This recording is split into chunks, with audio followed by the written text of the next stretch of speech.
Hi hello friends, welcome back to my YouTube channel. ಇವತ್ತಿನ ವಿಡಿಯೋದಲ್ಲಿ ನಾನು ಉತ್ತರ ಕರ್ನಾಟಕ ಸ್ಪೆಷಲ್ ಜೋಳದ ರೊಟ್ಟಿ ಮತ್ತು ಓಳ್ ಬದನೆಕಾಯಿ ಪಲ್ಯನ ತೋರಿಸ್ತಾ ಇದ್ದೀನಿ. ಯೂಶಲಿ ಎಲ್ಲ ಎಣ್ಣೆಗಾಯಿ ಬದನೆಕಾಯಿ ಪಲ್ಯ ತಿಂದಿರ್ತೀರಾ. ಈ ಪಲ್ಯನೂ ಜೋಳದ ರೊಟ್ಟಿ ಜೊತೆ ಸೂಪರ್ ಕಾಂಬಿನೇಷನ್ ಆಗಿರುತ್ತೆ. ಹೇಗೆ ಮಾಡೋದು ಅಂತ ನೋಡ್ಕೊಂಡು ಬರೋಣ. ಮೊದಲಿಗೆ ಪಲ್ಯನ ಮಾಡ್ಕೋತಾ ಇದ್ದೀನಿ. ಇದಕ್ಕೆ ಅರ್ಧ kg ಬದನೆಕಾಯಿನ ತೊಗೊಂಡಿದ್ದೀನಿ. ಈ ಥರ ಬದನೆಕಾಯಿನ ಚೊಟ್ಟೆಲ್ಲ ಬಿಡಿಸ್ಬಿಟ್ಟು ಉದ್ದುದ್ದಾಗಿ ಹೆಚ್ಕೋಬೇಕು. ನೀರನ್ನು ಇಟ್ಕೊಂಡಿದ್ದೀನಿ. ಫಸ್ಟು ಹೆಚ್ಕೊಂಡ ತಕ್ಷಣವೇ ನೀರಿಗೆ ಹಾಕ್ಕೋಬೇಕು, ಇಲ್ಲ ಅಂತಂದರೆ ಕಲರ್ ಚೇಂಜ್ ಆಗಿಬಿಡತ್ತೆ ಬದನೆಕಾಯ್ದು.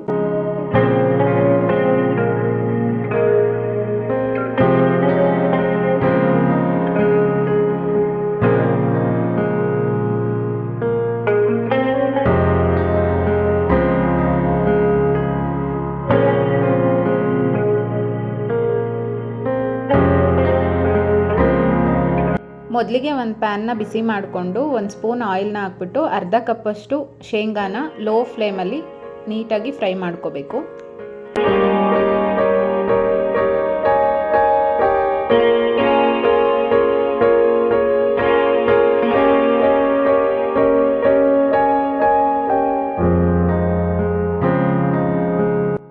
ನಂತರ ಇದಕ್ಕೆ ಅರ್ಧ ಕಪ್ಪಷ್ಟು ಒಣ ಕೊಬ್ಬರಿನ ಹಾಕ್ಕೊಂಡಿದ್ದೀನಿ. ಇದನ್ನು ಜಾಸ್ತಿ ಫ್ರೈ ಮಾಡ್ಕೋಬೇಕಂತ ಏನಿಲ್ಲ, ಸ್ವಲ್ಪ ಬಿಸಿ ಮಾಡಿಕೊಂಡ್ರೆ ಸಾಕು.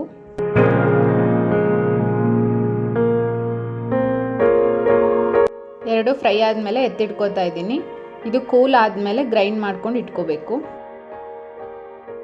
ನಂತರ ಅದೇ ಪ್ಯಾನ್ಗೆ ಸ್ವಲ್ಪ ಆಯಿಲು, 1 ಸ್ಪೂನ್ ಜೀರಿಗೆ ಹಾಕ್ಕೊಂಡು 1 ಗಡ್ಡೆ ಬೆಳ್ಳುಳ್ಳಿ, ಸ್ವಲ್ಪ ಕರಿಬೇವು, ಹಸಿಮೆಣಸಿನ್ಕಾಯಿನ ಖಾರಕ್ಕೆ ತಕ್ಕಷ್ಟು ಹಾಕ್ಕೋಬೇಕು. ಇಲ್ಲಿ ಮುರಿದು ಸೇರಿಸ್ಕೊತಾ ಇದ್ದೀನಿ, ಏಕೆಂದರೆ ಸಿಡಿಯುತ್ತೆ ಅಂತ ಹೇಳ್ಬಿಟ್ಟು ಆಯಿಲಲ್ಲಿ ಫ್ರೈ ಮಾಡುವಾಗ. 1 ಹಿಡಿಯಷ್ಟು ಕೊತ್ತಂಬರಿ ಸೊಪ್ಪು ಬೇಕಾಗತ್ತೆ. ಎಲ್ಲ ಹಾಕಿ ನೀಟಾಗಿ ಫ್ರೈ ಮಾಡಿಬಿಟ್ಟು ಕೂಲ್ ಆಗಲಿಕ್ಕೆ ಬಿಡಬೇಕು. ಅದಾದಮೇಲೆ ಇದನ್ನು ಗ್ರೈಂಡ್ ಮಾಡ್ಕೊಂಡು ಇಟ್ಕೋಬೇಕು.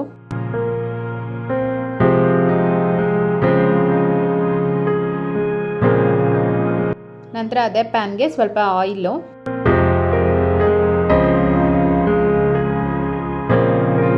ಸಾಸಿವೆ, ಕರಿಬೇವು, 2 ಮೀಡಿಯಮ್ ಸೈಜ್ ಆನಿಯನ್ನ ಹೆಚ್ಚಿ ಹಾಕೋತಾ ಇದ್ದೀನಿ. ದೊಡ್ಡದಾದರೆ 1 ಆದರೆ ಸಾಕಾಗತ್ತೆ. ಸ್ವಲ್ಪ ಅರಿಶಿನ, ಹಿಂಗನ್ನು ಸೇರಿಸ್ಕೋಬೇಕು ಸ್ವಲ್ಪ. ನಂತರ ನೀಟಾಗಿ ಫ್ರೈ ಮಾಡ್ಕೋಬೇಕು. ಇನ್ನೂ ಯಾರೆಲ್ಲ ನನ್ನ ಚಾನಲ್ನ ಸಬ್ಸ್ಕ್ರೈಬ್ ಮಾಡದೆ ನೋಡ್ತಾ ಇದ್ದೀರಾ, ಸಬ್ಸ್ಕ್ರೈಬ್ ಮಾಡ್ಕೊಂಡು ನೋಡಿ. ಪಕ್ಕದಲ್ಲಿರೋ ಬೆಲ್ಲೈಕನ್ನ ಪ್ರೆಸ್ ಮಾಡಿ, ಏಕೆಂದರೆ ನಾನು ವಿಡಿಯೋ ಹಾಕಿದಾಗ ನಿಮಗೆ ನೋಟಿಫಿಕೇಷನ್ ಬರುತ್ತೆ. ಇವಾಗೆಲ್ಲ ಆನಿಯನ್ ಫ್ರೈ ಆಗಿದೆ. ಬದನೆಕಾಯಿನ ಸೇರಿಸ್ಕೊತಾ ಇದ್ದೀನಿ.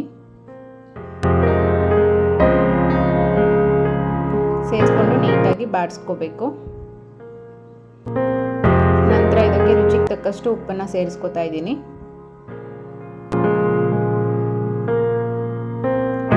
ಅರ್ಧ ಬಟ್ಲಷ್ಟು ಹುಣಸೆಹಣ್ಣಿನ ರಸನ ಸೇರಿಸ್ಕೋಬೇಕು.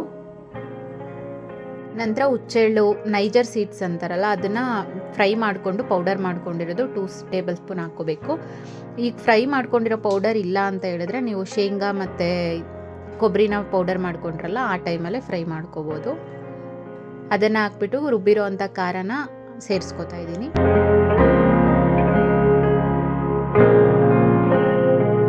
ನಂತರ ಶೇಂಗಾ ಮತ್ತು ಕೊಬ್ಬರಿ ಪೌಡರ್ ಮಾಡ್ಕೊಂಡಿರೋದನ್ನು ಸೇರಿಸ್ಕೋಬೇಕು. ಸೇರಿಸ್ಕೊಂಡು ನೀಟಾಗಿ ಮಿಕ್ಸ್ ಮಾಡಿಕೊಂಡು ನೀರು ಎಷ್ಟು ಬೇಕು ಅಂತ ನೋಡಿಕೊಂಡು ನೀರನ್ನು ಸೇರಿಸ್ಕೊಳ್ಳಿ. ಡ್ರೈ ಥರ ಬೇಕು ಅಂತಂದರೆ ಯಾವ ಕನ್ಸಿಸ್ಟೆನ್ಸಿ ಬೇಕು ನೀವು ಅಡ್ಜಸ್ಟ್ ಮಾಡ್ಕೋಬೇಕು. ಬೇಯಲಿಕ್ಕೆ ಸ್ವಲ್ಪ ನೀರು ಬೇಕಾಗತ್ತೆ. ನೆಕ್ಸ್ಟು ಸ್ವಲ್ಪ ಬೆಲ್ಲನ ಸೇರಿಸ್ಕೊತಾ ಇದ್ದೀನಿ. ಸೇರಿಸ್ಬಿಟ್ಟು ಒಂದು ಲಿಡ್ನ ಕ್ಲೋಸ್ ಮಾಡಿ 10 ಮಿನಿಟ್ಸ್ ಬಿಡಬೇಕು ಬೇಯಲಿಕ್ಕೆ. ನೋಡಿ ಆಗಿದೆ, ಸ್ವಲ್ಪ ಆಯಿಲೆಲ್ಲ ಬಿಟ್ಕೊಂಡು ಬೆಂದಿದೆ. ಕೆಲವೊಂದು ಸರಿ ಬದನೆಕಾಯಿ ಮೇಲೂ ಡಿಪೆಂಡ್ ಆಗುತ್ತೆ, ನೋಡ್ಕೊಂಡು ಬೇಯಿಸ್ಕೊಳ್ಳಿ. ನೋಡಿ ರೆಡಿಯಾಗಿದೆ ಇವಾಗ ಪಲ್ಯ. ನಂತರ ಇವಾಗ ಜೋಳದ ರೊಟ್ಟಿ ಮಾಡ್ಕೊಳ್ಳೋಣ. ಇಲ್ಲಿ ಮೊದಲಿಗೆ ಜೋಳದ ರೊಟ್ಟಿ ಮಾಡ್ಕೊಳ್ಳಿಕ್ಕೆ ಒಂದು ಪಾತ್ರೆಗೆ ನೀರನ್ನು ಸೇರಿಸ್ಕೋಬೇಕು. 1.5 ಗ್ಲಾಸಷ್ಟು ನೀರನ್ನು ಸೇರಿಸ್ಕೋತಾ ಇದ್ದೀನಿ ಈ ಲೋಟದಲ್ಲಿ. ಸ್ವಲ್ಪ ರುಚಿಗೆ ಉಪ್ಪನ್ನು ಹಾಕೋತಾ ಇದ್ದೀನಿ. ನೆಕ್ಸ್ಟ್ ಇವಾಗ ನೀರು ಚೆನ್ನಾಗಿ ಕುದೀತಾ ಇದೆ. ಈ ಟೈಮಲ್ಲಿ ನಾವೆಷ್ಟು ನೀರನ್ನು ತಗೊಂಡಿರ್ತೀವೋ ಅಷ್ಟೇ ಹಿಟ್ಟನ್ನು, ಜೋಳದ ಹಿಟ್ಟನ್ನು ಸೇರಿಸ್ಕೋಬೇಕು. ನೋಡಿ 1.5 ಗ್ಲಾಸಷ್ಟು ಜೋಳದ ಹಿಟ್ಟನ್ನು ಸೇರಿಸ್ಕೊತಾ ಇದ್ದೀನಿ. ಇದನ್ನು 1-2 ಮಿನಿಟ್ಸ್ ಬಿಟ್ಟರೆ ಸಾಕು, ತುಂಬ ಬೇಯಿಸ್ಕೊಳ್ಳೋ ಅವಶ್ಯಕತೆ ಇಲ್ಲ. 1-2 ಮಿನಿಟ್ಸ್ ಆದಮೇಲೆ ಈ ಥರ ಸ್ಪೂನ್ ತೊಗೊಂಡು ಮಿಕ್ಸ್ ಮಾಡ್ಕೋಬೇಕು. ರಾಗಿ ಮುದ್ದೆ ಎಲ್ಲ ಮಾಡ್ಕೊಳ್ಳುವಾಗ ಮಿಕ್ಸ್ ಮಾಡ್ಕೋತೀವಲ್ಲ, ಅಷ್ಟು ಮಿಕ್ಸ್ ಮಾಡ್ಕೊಳ್ಳೋ ಅಗತ್ಯ ಇಲ್ಲ. ನೀರಿನಲ್ಲಿ ಇಟ್ಟು ಮಿಕ್ಸ್ ಆದರೆ ಸಾಕು. ಚಿಕ್ಕ ಚಿಕ್ಕ ಗಂಟಿದ್ರೂ ತೊಂದರೆ ಇಲ್ಲ, ನಾದ್ಕೊಳ್ಳುವಾಗ ಸರಿ ಹೋಗುತ್ತೆ ಅದು. ಎಲ್ಲ ಮಿಕ್ಸ್ ಮಾಡ್ಕೊಂಡಾದ್ಮೇಲೆ ಗ್ಯಾಸ್ನ ಆಫ್ ಮಾಡಿಬಿಟ್ಟು 2 ಮಿನಿಟ್ಸ್ ಈ ಥರ ಬಿಡಬೇಕು.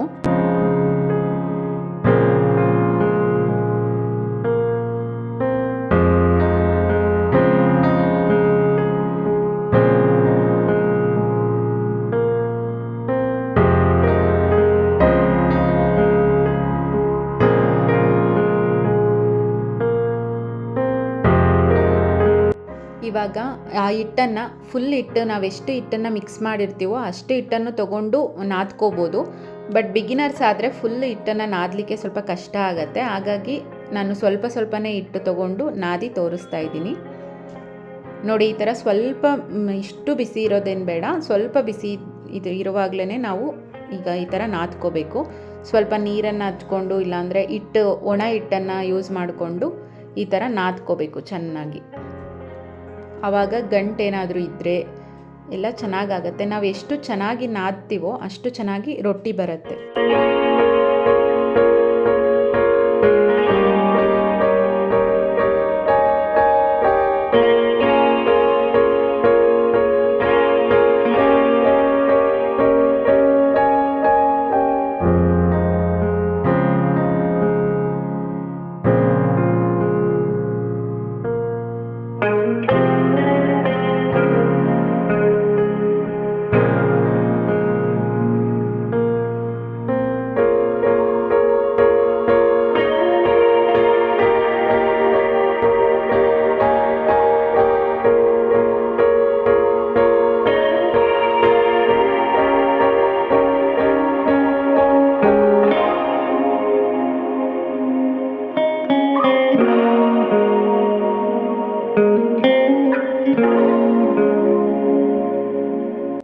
ಇವಾಗ ನಾವು ಚಪಾತಿ ಮಾಡಲಿಕ್ಕೆ ಎಷ್ಟು ಹಿಟ್ಟು ತೊಗೊಳ್ತೀವೋ ಅಷ್ಟು ಹಿಟ್ಟು ತೊಗೊಂಡ್ರೇ ಸಾಕು. ನಾನಿಲ್ಲಿ ಟ್ರೆಡಿಷ್ನಲ್ ವೇಯಲ್ಲಿ ತಟ್ಟಿ ತೋರಿಸ್ತಾ ಇಲ್ಲ, ಲಟ್ಟಣಿಗೆ ಯೂಸ್ ಮಾಡಿಕೊಂಡು ಲಟ್ಟಿಸಿ ತೋರಿಸ್ತಾ ಇದ್ದೀನಿ. ಸ್ವಲ್ಪ ಈಗ ಸೈಡ್ಸ್ ಎಲ್ಲ ನೀಟಾಗಿ ಮಾಡ್ಕೊಳ್ಳಿಕ್ಕೆ ಈ ಥರ ತಟ್ಕೊಂಡ್ಬಿಟ್ಟು ಸೈಡ್ನ ಕಟ್ಕೋಬೇಕು. ಈ ಥರ ನೀಟಾಗಿ ಈ ಥರ ಮಾಡ್ಕೊಂಡಾಗ ಸೈಡೆಲ್ಲ ಕಟ್ಟಾಗೋದಿಲ್ಲ, ಒಂಥರ ಕಟ್ಟಾಗಿರೋ ಥರ ಅನಿಸೋದಿಲ್ಲ, ಫೀಲ್ ಆಗೋದಿಲ್ಲ. ನೋಡಿ, ಇಷ್ಟು ತಟ್ಕೊಂಡ್ರೆ ಸಾಕು. ಇಷ್ಟು ತಟ್ಕೊಳ್ಳೋಕ್ಕೂ ಆಗಲಿಲ್ಲ ಅಂತ ಹೇಳಿದ್ರೆ ಲಟ್ಟಣಿಗೆನೇ ಯೂಸ್ ಮಾಡ್ಕೋಬೋದು ನೀವು. ಕೆಳಗಡೆ ಮಾತ್ರ ಜೋಳದ ರೊಟ್ಟಿ ಮಾಡುವಾಗ ಕೆಳಗಡೆ ಮಾತ್ರ ನಾವು ಹಿಟ್ಟನ್ನು ಯೂಸ್ ಮಾಡಬೇಕು, ಮೇಲ್ಗಡೆ ಹಿಟ್ಟನ್ನು ಯೂಸ್ ಮಾಡ್ಕೋಬಾರ್ದು. ಎಲ್ಲಾದರೂ ಅಂಟತಿದೆ ಅನ್ನೋ ಥರ ಫೀಲ್ ಆಯಿತು ಅಂದರೆ ಲಟ್ಟಣಿಗೆಗೆ ಸ್ವಲ್ಪ ಹಿಟ್ಟನ್ನು ಸವರ್ಕೋಬೇಕು, ಇಲ್ಲ ಕೈಗೆ ಹಿಟ್ಟನ್ನು ಸವರ್ಕೋಬೇಕು ಅಷ್ಟೇ. ಇಲ್ಲ ನೀರು ಇಲ್ಲ ಹಿಟ್ಟಿನ ಸಹಾಯದಿಂದನೇ ಮಾಡ್ಕೋಬೇಕು. ಮೇಲ್ಗಡೆ ಯಾವುದೇ ಕಾರಣಕ್ಕೂ ಹಿಟ್ಟನ್ನು ಹಾಕ್ಕೋಬೇಡಿ, ಚೆನ್ನಾಗಿ ಬರೋದಿಲ್ಲ, ರೊಟ್ಟಿ ಸಾಫ್ಟಾಗಿ ಅನಿಸೋದಿಲ್ಲ. ಈ ಥರ ಮಧ್ಯದಲ್ಲಿ ನಾವು ಪ್ರೆಸ್ ಮಾಡೋಕ್ಕೆ ಹೋಗಬಾರ್ದು. ಲಟ್ಟಣಿಗೆಯಿಂದ ಸೈಡಲ್ಲಿನೇ ನೀಟಾಗಿ ಚಪಾತಿ ಹಿಟ್ಟನ್ನು ಯಾವ ಥರ ಇದು ಮಾಡ್ತೀವೋ ಅದಕ್ಕಿಂತ ಸ್ವಲ್ಪ ಸಾಫ್ಟಾಗಿಯೇ ಮಾಡ್ಕೋಬೇಕು ರೊಟ್ಟಿಗೆ.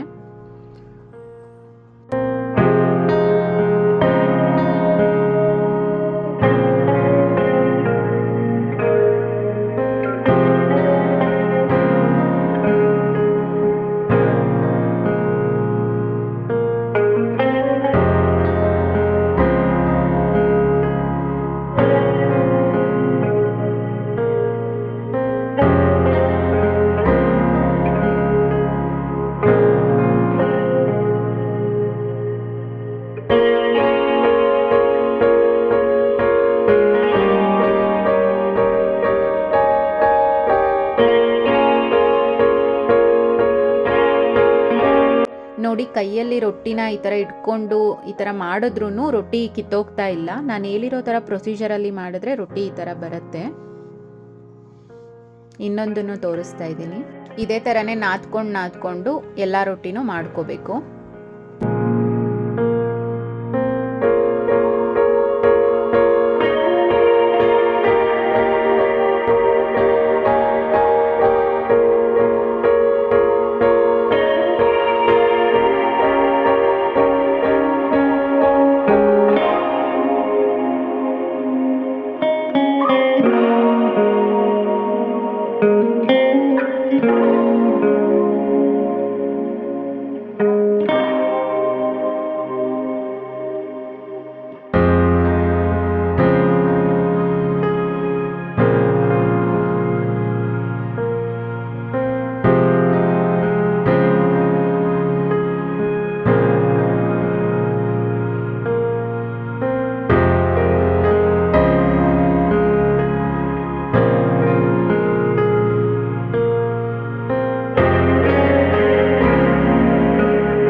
ಇವಾಗ ಹಂಚನ್ನ ಕಾಯಿಸ್ಕೊಂಡು ಹಿಟ್ಟನ್ನು ಹಾಕಿ ಲಟ್ಸಿದ್ವಲ್ಲ ಅದು ಮೇಲ್ಗಡೆ ಬರೋ ಥರ ಹಾಕ್ಕೋಬೇಕು ರೊಟ್ಟಿನ.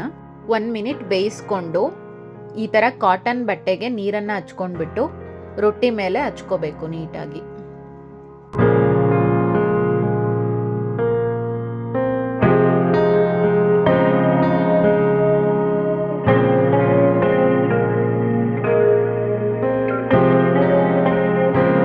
ಈ ಥರ ಬಬಲ್ಸ್ ಬರಕ್ಕೆ ಸ್ಟಾರ್ಟ್ ಆದಮೇಲೆ ತಿರುಗಿಸ್ಬಿಟ್ಟು ಇನ್ನೊಂದು ಸೈಡನ್ನು ಬೇಯಿಸ್ಕೋಬೇಕು. ಇದೇ ಥರ ಎರಡೂ ಸೈಡನ್ನು ನೀಟಾಗಿ ಬೇಯಿಸ್ಕೋಬೇಕು. ಈ ಥರ ಸ್ಪೂನ್ ಸಹಾಯದಿಂದನಾದರೂ ಈ ಥರ ಅನ್ಕೊಬೋದು, ಎಲ್ಲ ಸೈಡನ್ನು ಬೇಯಿಸ್ಕೋಬೋದು. ಇಲ್ಲ ಅಂದರೆ ಒಂದು ಕಾಟನ್ ಬಟ್ಟೆ ತೊಗೊಂಡ್ಬಿಟ್ಟು ಅದ್ರ ಸಹಾಯದಿಂದನಾದರೂ ಈ ಥರ ಪ್ರೆಸ್ ಮಾಡಿದ್ರೆ ನೀಟಾಗಿ ಬೇಯ್ಕೊಳ್ಳುತ್ತೆ, ಉಬ್ಬಿ ಕೂಡ ಬರುತ್ತೆ. ನೋಡಿ, ಇನ್ನೊಂದನ್ನು ಬೇಯಿಸ್ಕೊತಾ ಇದ್ದೀನಿ. ಇದೇ ಥರನೇ ಎಲ್ಲ ರೊಟ್ಟಿಗಳನ್ನೂ ಬೇಯಿಸ್ಕೋಬೇಕು.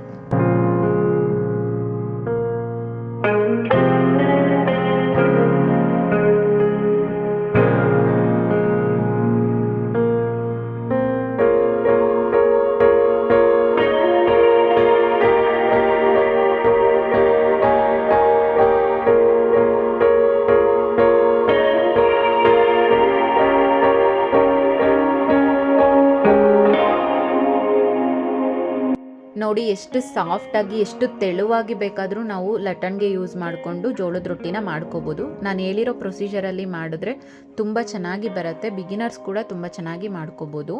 ಇವಾಗ ಸರ್ವ್ ಮಾಡ್ಕೊಳ್ಳೋಣ. ಈ ಪಲ್ಯದ ಜೊತೆ ಜೋಳದ ರೊಟ್ಟಿ ತಿನ್ನಲಿಕ್ಕೆ ತುಂಬ ಚೆನ್ನಾಗಿರುತ್ತೆ. ಸಿಂಪಲ್ ಆ್ಯಂಡ್ ಟೇಸ್ಟಿ ಆ್ಯಂಡ್ ಈಸಿಯಾಗಿ ಮಾಡ್ಕೋಬೋದು. ಈ ವಿಡಿಯೋ ಇಷ್ಟ ಆದರೆ ಪ್ಲೀಸ್ ಲೈಕ್ ಮಾಡಿ, ಶೇರ್ ಮಾಡಿ, ಸಬ್ಸ್ಕ್ರೈಬ್ ಮಾಡಿ, ಸಪೋರ್ಟ್ ಮಾಡಿ. Thank you for watching.